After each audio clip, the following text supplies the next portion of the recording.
Se você conhece zumbis, sim, zumbis, né? A figura do terror e tal, morto-vivo, aquela coisa nojenta, aquela coisa lenta, aquela coisa que às vezes não tão lenta assim, mas devoradora de gente.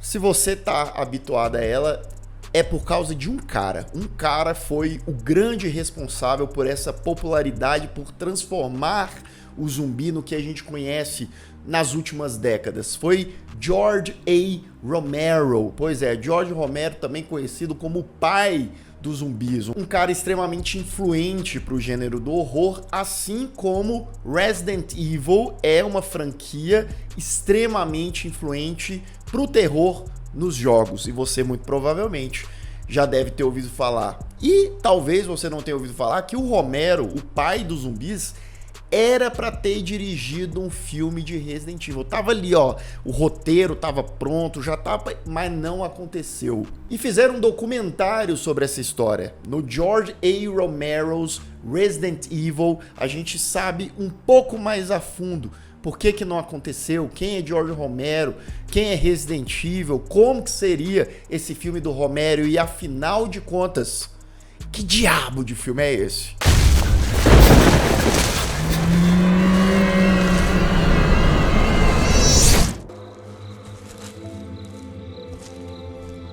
Sejam todos muito bem-vindos a mais um Refúgio Cult, meus amigos, hoje para a gente falar sobre o documentário lançado agora no iniciozinho de 2025, George A. Romero's Resident Evil, ou o Resident Evil do George Romero, do Romerão. Romero Brito? Não, é o Romero dos zumbis. É o cara que lá em 1968 trouxe pra gente A Noite dos Mortos-Vivos, né? Um filme que revitalizou, que popularizou esse conceito de zumbis, né? Que não é um nome, não é um conceito criado pelo Romero, tá? Lá em 1932 a gente já tinha o White Zombie, filme com Bela Lugosi, né? Que foi o primeiro filme que temos registros que lida com esse termo, que lida com zumbis. Lá em White Zombie, bem diferente, tá? Do que a gente conhece como zumbi aí nas últimas décadas.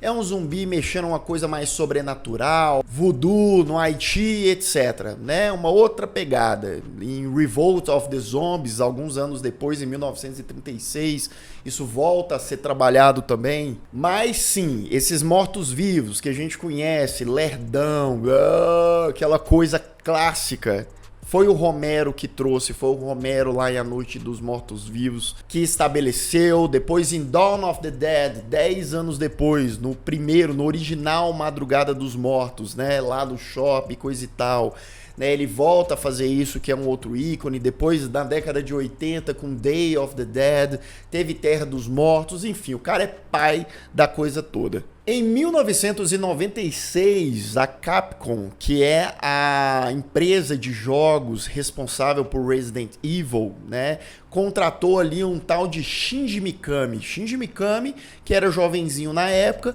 um carinha que estava trabalhando ali em Aladdin. Olha só, o cara que trabalhou em Aladdin é o criador de Resident Evil. Falou, não, vamos trazer uma nova franquia e coisa e tal, bababá.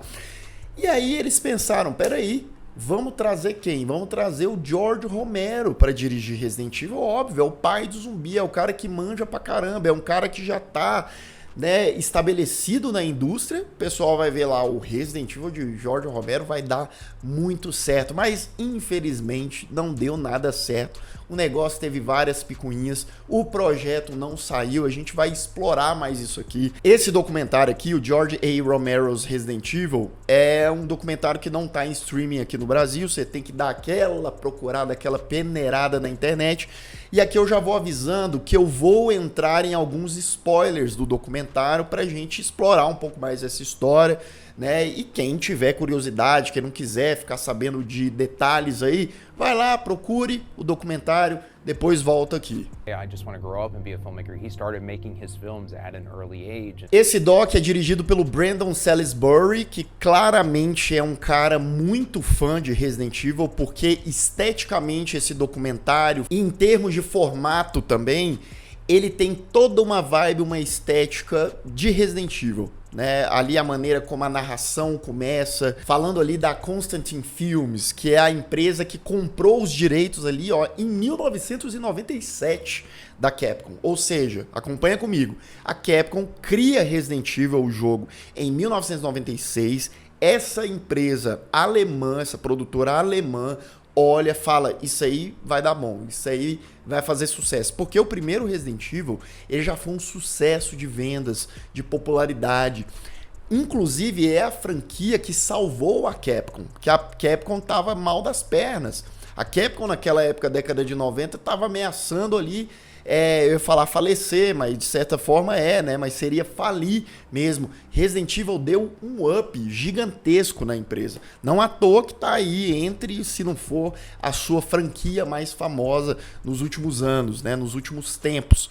E aí, venderam naquela época relativamente barato para essa Constantin. E lembrando, né, que o primeiro filme que saiu de Resident Evil, lá do Paul W.S. Anderson, foi em 2002 e eles compraram em 97. Então teve um prazo aí de 5 anos até essa compra desses direitos, porque eles estavam ali meio embaralhados, ou melhor dizendo, completamente bagunçados com o conceito do que seria esse filme, né? Até que a figura do George Romero surge aí para meio que salvar esse projeto, ou melhor dizendo, né, para realmente dar aquela injeção de zumbi na coisa e para o filme ser bem sucedido. Mas como que o Romero foi se enfiar nessa história? Como que ele entrou, foi convidado para dirigir esse primeiro filme? Inclusive, um parênteses aqui, tá?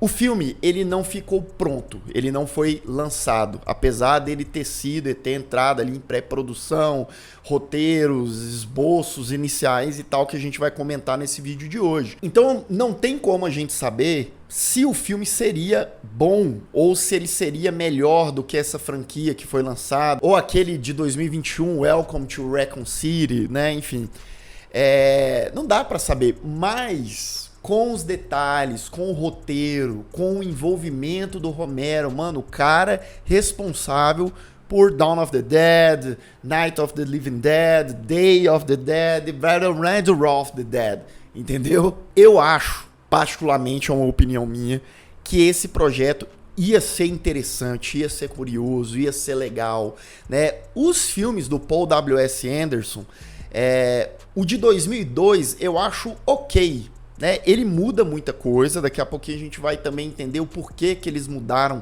tanto assim, né? O primeiro filme com o que Resident Evil tinha sido até então. Agora, o restante dos filmes, né? Foram 6 ao todo, inclusive 6 filmes que geraram mais de $1 bilhão, ou seja, foi essa cacetada de filme porque deu muito dinheiro pra galera, né? O primeiro filme custou ali uma bagatela de $30 milhões, lucrou mais de $100 milhões. Então, assim, Paul W.S. Anderson trouxe os verdinhos ali pra Constantin Films.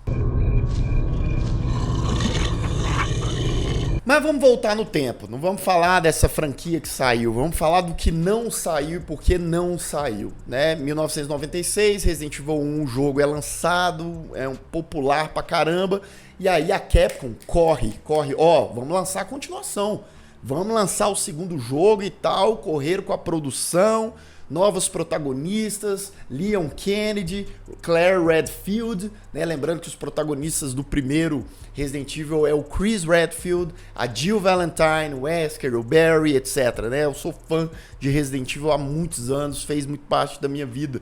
Então, e aí, inclusive, engraçado, porque eu comecei, o primeiro jogo de Resident Evil que eu joguei, foi o 2, não foi o primeiro. E aí a gente chega pro lançamento do 2, que deu uma atrasada na época, era para ser lançado em 97, jogaram pro início de 98, né? Hoje os jogos levam aí muitos e muitos anos de produção, né? 5, 6, 7 anos de produção, até mais, né? Olha só, lançaram em 96 o primeiro Resident, o segundo já estava ali 2 anos depois nas prateleiras, né? E eles queriam divulgar. Eles queriam divulgar, eles queriam fazer ali uma campanha, né, para o mundo todo. Lembrando que lá no Japão é Biohazard e aqui no Ocidente é Resident, né, porque rima com o Ocidente. Mentira, não tem nada a ver com isso. E para fazer esse comercial, para divulgar o Resident Evil 2 e fazer uma coisa bem produzida, chamaram quem? Vamos chamar o pai dos zumbis. Vamos chamar ele, o homem, George Romero. George A. Romero. Contrataram o cara, olha só, 1997 para 1998, o budget desse comercial, só do comercial, coisa ali de 1 minuto e meio, 2 minutos, um negócio ali no máximo, $1,5 milhão foi investido pela Capcom para esse comercial, né? O Romero até brincava, cara, eu não tô acostumado com esse tanto de dinheiro, porque os primeiros filmes dele ali, ele fez, né, com a coca, com a coxinha, né, um maço de cigarro e olhe lá. E é legal, porque o documentário, ele explora isso, ele explora ali como que foi, né, mostra ali uns trechinhos desse comercial, da produção, tinha vários figurantes, aquela essência de Resident Evil 2, né, o live action ali do ator que fez o Leon, da atriz que fez a Claire, né, o Romero ali nos bastidores. Então, temos algumas imagens disso, a gente é ambientado nisso e a gente vê que houve todo um cuidado, houve todo um carinho. Lembrando, né, nessa altura do campeonato, o Romero já tinha lá 50 e tantos anos. Ele não era um cara habituado a jogar videogame, ele não era um cara ali que era fã de Resident Evil, mas ele era um cara que ele pegava aquele projeto, tratava com carinho, passava a conhecer, falava que o povo da família, filho, sobrinho, sei lá quem, jogava, ele assistia jogando, né, para pegar aquela essência e ele tentava transportar e imprimir da melhor maneira que ele conseguia. E teve um bom resultado, teve tanto um bom resultado nesse comercial que foi a partir dele que a galera falou, pronto, temos o diretor do nosso longa de Resident Evil. A Constantine Film contratou o homem e falou, ó, você vai dirigir e você vai roteirizar. Então, muito em breve, olha só a cabeça da Capcom, do mercado, como é que funciona e aquela coisa para ontem, tá? No início de 98, vai acompanhando aí comigo. Resident Evil 2 é lançado nos jogos e aí, por volta de 1999, já temos o lançamento do 3. E eles já queriam lançar esse filme do Resident Evil emendando ali com o lançamento do terceiro jogo para uma coisa divulgar a outra. E o tempo tava correndo e ainda, né, 98 o roteiro tava embrionário, mas tinha que lançar, tinha que fazer, né, o dinheiro rodar. E você que tá vendo o vídeo até agora, você pode falar, Lucas, que assunto legal, ou não também, você pode não estar gostando, mas às vezes você é fã de Resident Evil, você é fã de filme de terror, você é fã de zumbi, você fala, que bacana, vamos falar mais sobre coisas e tal. Vamos, eu te convido então para ser membro do Refúgio Cult, link aqui na descrição, dá uma olhadinha lá de verdade, Lucas, olhei e não me interessei, olha de novo, né? Às vezes é uma oportunidade de você ter mais acesso aí à comunidade do Refúgio Cult, ter um monte de conteúdo exclusivo, live exclusiva, vídeo exclusiva, a gente ter a oportunidade assim de conversar ainda mais e de você ajudar ainda mais o canal, link aqui na descrição. And Evil, the director's cut. Sold an additional 2 million. O documentário chama algumas pessoas para dar ali depoimentos, entrevistas, coisas que são comuns em documentários e eu acho que faz isso bem. Eu acho que chama desde o canal, o cara lá do Cine Massacre. Alguém conhece esse canal lá de fora? Foi um dos primeiros canais de coisa de terror lá na gringa que eu consumi há muito tempo.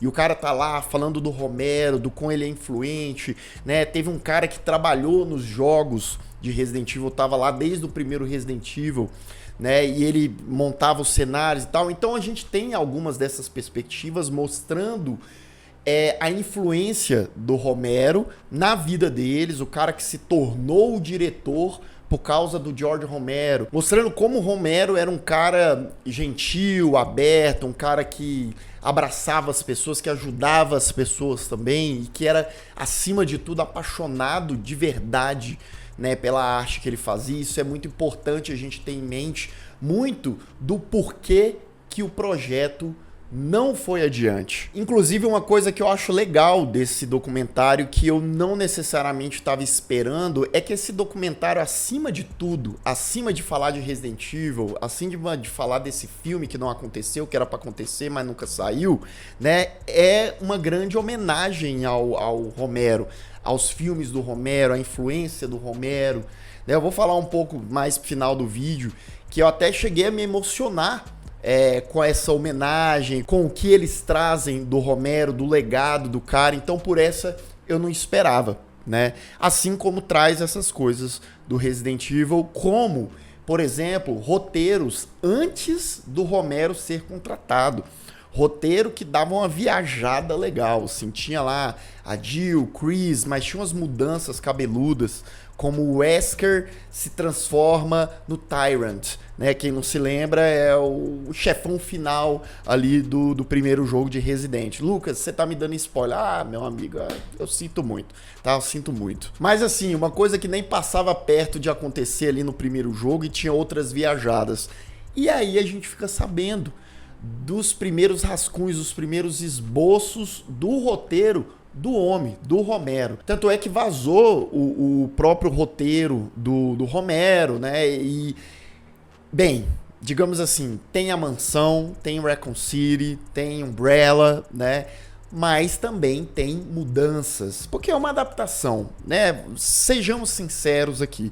A gente querer que tudo seja igual nos filmes e tal, é ser chato demais, é ser caxias demais. Se você quiser que seja tudo igual, sinceramente, bora jogar os jogos, né? Vamos ter experiência com jogos. Filme é outra mídia, tem que ter adaptação, é inevitável, né? Você pode tentar fazer um equilíbrio.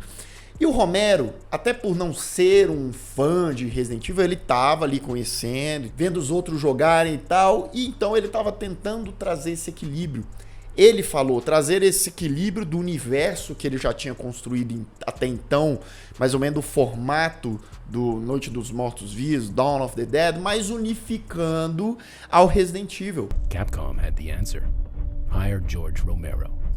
Algumas diferenças, por exemplo, né? A Jill Valentine, ela seria uma policial disfarçada de Raccoon City. O Chris Redfield, essa aqui seria uma mudança mais, né, diferentona. Ele seria quase que um cowboy ali, ele seria um cara dono de um rancho, ele seria um civil, namorado da Jill Valentine, e aí estoura ali o negócio na mansão, os zumbis na floresta e tal. E enquanto a Jill, a equipe, o Wesker, né? O Wesker seria o Wesker, o Barry seria, que também é um personagem do primeiro jogo, seria o melhor amigo do Wesker, o braço direito do Wesker, e aí uma equipe iria investigar a mansão, o que está acontecendo na mansão. Para quem não é habituado a Resident Evil, né? A mansão da Umbrella, onde eles faziam ali os experimentos, né? A Umbrella, que era uma empresa farmacêutica de fachada, digamos assim, para experimentos que criaram o T-Virus ali e sacudiu o planeta Terra com zumbis, com criaturas, com infecção, com um monte de coisa por conta de ambição, armas biológicas e tal. Isso seria preservado, né, ali no roteiro do Romero, né, mas com essas mudanças. O Chris ia entrar na mansão infiltrado, meio que ali atrás da namorada dele, tentando ali ajudar de certa forma, até que o Wesker e os restantes dos soldados ali, dos policiais, iam descobrir ele, ia falar: o que você está fazendo aqui, amiguinho? Beleza, mudanças, tá? Mas várias outras coisas que estavam em Resident Evil estavam na versão de roteiro do Romero. Cobra gigante, cachorro zumbi, que também, beleza, tá lá no Paul W.S. Anderson. Mas tinham mais inimigos ali dos jogos presentes. O Tyrant seria o desafio final. Eles iam derrotar o Tyrant com a bazuca e ir embora de helicóptero, sabe? Quem é fã de Resident Evil vai pegar aí essas referências, essas coisas bem parecidas com o jogo. Porém, todavia, contudo, tinha um probleminha que incomodou a Constantine Film. Estamos falando do Romero, estamos falando de um cara que veio ali de um cinema barato, mais trash, coisa e tal, tinha sangue, gore, vísceras, né, aquela coisa de zumbi rasgando o povo, etc. E ele incorporou isso a Resident Evil. E Resident Evil é violento, os jogos são violentos, tem sangue, tem gore ali também. Porém, olha só que absurdo. Olha só, mais uma vez, como funciona a indústria, o mercado. E o Doc deixa muito isso escrachado, tá? Eles não necessariamente colocam as vozes da galera falando, mas eles tiveram acesso a documentos, a entrevistas que saíam em revistas, em jornais, em e-mail velho pra caramba e botam na tela. O chefão da Constantin Film, o alemão lá, o produtor, falou assim: eu não gosto de violência, eu quero que esse filme seja o mais brando possível, o mais brando que der para ser. Eu estou cansado de violências, etc, etc. Disse o cara que comprou Resident Evil, comprou uma franquia, né, ali os direitos de uma franquia de jogos e queria fazer um filme, mas um filme leve, um filme mais tranquilão, né? Completamente contraditório. Ou seja, eles queriam que o Romero mudasse o roteiro dele, mudasse porque no roteiro do Romero tinha muito aquela coisa que acontece nos filmes dele mesmo, de zumbi indo atrás e rasgando o povo e as vísceras, aquela salsichona ali e tal. E eles falaram: não, peraí, não pode ser assim, tem que ser assado, vamos cortar isso, vamos cortar aquilo, aquelas mudanças que você fez do Chris, não sei. Então, assim, foram minando o cara, cortando tudo. O Romero falou: olha, os produtores acham que te dão $1 milhão ou alguns milhões de dólares e eles estão comprando você, né? E fica bem claro que o cara simplesmente falou: ó, pra mim, ok, né? Pra mim, eu tô indo embora, valeu, falou. O projeto ficou estacionado durante vários meses. Naquela época, né, no final da década de 90, 98/99, os fãs, né, que não tinha internet como tem hoje e tal, ficavam questionando. Tinha as revistas de videogame e tal, cadê as notícias, cadê o filme que falaram que ia sair, o Resident Evil 3 está saindo e esse filme nada. Ability to not only preserve George's legacy, but also celebrate. E muito aos poucos, né, saiu ali algumas migalhas de entrevistas deixando claro que não aceitaram o roteiro, que o homem tava também, não queria ceder. Ele queria fazer um filme autoral, um filme dele mesmo, beleza, ali com os elementos de Resident Evil. E aí eu vou fazer aqui um parênteses. Como eu queria que, pelo menos esse filme, eles até falavam de continuação já com o Romero, nem o primeiro tinha saído ainda, e acabou não rolando, mas assim, pelo menos esse primeiro, eu gostaria muito, sabe, que tivesse saído. Eu acho sim que no mínimo curioso seria bastante, né? E eu acho que ter essa visão do cara que fez dessas obras tão icônicas de zumbis, né, tendo isso para Resident Evil, eu acho que seria no mínimo curioso, no mínimo violento. Tanto é que o documentário entrevista várias pessoas que são extremamente fãs do Romero, claro, né? Então já tem essa tendência a achar, mas todo mundo tava louco para ver isso e todo mundo, né, achou extremamente lamentável isso não ter acontecido. Bem, infelizmente, George Romero, por diferenças criativas aí, digamos assim, né, acabou não fazendo esse filme. Ele foi voltar para o mundo dos zumbis só em 2005, um tempo depois. Talvez ele até tenha ficado um pouco traumatizado nessa época aí, porque não rolou. Então só em 2005 ele volta com Terra dos Mortos, que é um filme particularmente que eu gosto. Qualquer dia desses quero trazer aqui pro canal, e os outros filmes do Romero também, para um videozinho só para eles, por que não? E aí as adaptações foram para as mãos de Paul W.S. Anderson, um cara que já tinha adaptado Mortal Kombat para os filmes, cara também responsável pelo Enigma do Horizonte e tal. E é interessante você ver a diferença, né? São pessoas diferentes e tal, diretores diferentes, mas o Paul W.S. Anderson, no documentário eles dão uma pincelada em relação a isso. Ele falou que ele é fã dos jogos, diferente do Romero, né? Ele não cita o Romero nem nada, mas ele era fã. E ele disse que, como ele já sabia tudo o que acontecia, ele justamente queria fazer um filme diferente. Olha só essa mentalidade meio esquisita, mas ok. Bem diferente pro público, pros fãs não saberem o que ia acontecer, né? E assim ele fez um filme realmente bem diferente, catando uma coisinha a mais, os protagonistas outros, a Alice lá, né? A Mila Jovovich e tal. Enfim, e deu no que deu. Como eu disse, eu acho até o primeiro Resident Evil dele ok, né? Não vou te falar que é um bom filme e tal, mas é um filme ok. Até em comparação aos outros que vieram depois, que, pelo amor de Deus, eu particularmente acho bem ruins. To Raccoon City, directed by Johannes Roberts, released in 2000. Ah, e sim, né? O Paul W.S. Anderson sempre jogou muito mais o jogo dos produtores, da galera que tava pagando. Ah, vocês não querem muita violência, não? Então vamos deixar aqui o mínimo possível, sabe? Vamos deixar isso aqui bem mais amenizado. E assim ele fez. A verdade é que até o presente momento, até agora, nós não tivemos uma adaptação de Resident Evil realmente boa. E olha só que eu tô falando boa. Eu não tô nem falando, nossa, é igual. Porque pra mim não precisa ser igual. Eu gostaria muito, sim, que já estão falando de um novo filme do Resident Evil, provavelmente para 2026, no mais tardar 2027. Aguardem, tá? Mas eu queria muito que eles adaptassem ali o primeiro jogo, o pessoal chegando na mansão, Chris, Jill, toda aquela pataquada que rola, né?